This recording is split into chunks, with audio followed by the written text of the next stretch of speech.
Bonjour à tous et bienvenue dans votre journal des produits de bourse de l'Opta du vendredi 12 juillet. Une nouvelle séance de hausse à Paris. Le CAC 40 se reprend, il termine sur un gain de 0,74% à 3868 points. Un marché stimulé par le discours rassurant de Ben Bernanke, le patron de la Fed, a estimé que la situation de l'emploi notamment n'était pas suffisamment satisfaisante pour envisager une diminution prochaine des rachats d'actifs.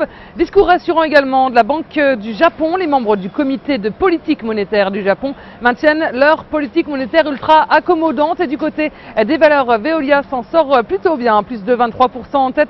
On retrouve les valeurs cycliques industrielles. Renault en revanche subit quelques prises de bénéfices. Et puis à New York, nette hausse des marchés américains. Dow Jones, Nasdaq et S&P 500 ont évolué à des niveaux historiques et atteint des nouveaux sommets.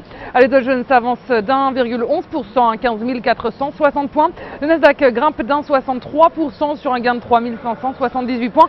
Et le S&P 500 gagne 1,36%. Il s'inscrit à 1675 points.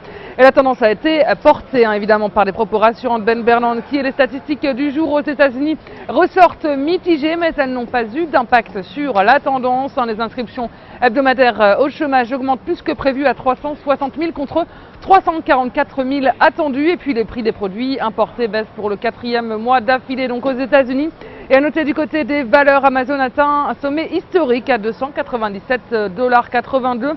Il est porté par un bond de ses ventes de plus de 30%. HP perd un peu plus de 2%. Le chinois Lenovo détrône l'américain à la première place du secteur des PC. Pour terminer du côté américain avec donc les matières premières et les devises, le pétrole termine en baisse à New York. L'euro se reprend à 1,3111 $ face à un billet vert freiné par les propos de la Fed.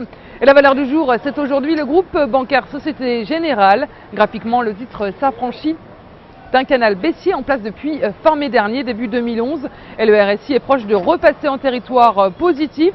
Son orientation milite pour la mise en place d'une nouvelle phase de progression avec les 32,40 € comme première cible. Et le dépassement de ce niveau amènera le titre sur des plus hauts annuels à 34,30 € avec une invalidation en dessous de 25,24 €.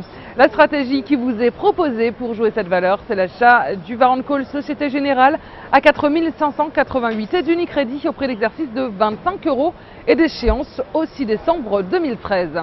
Voilà, c'est tout pour aujourd'hui. Passez une excellente journée. On se retrouve demain.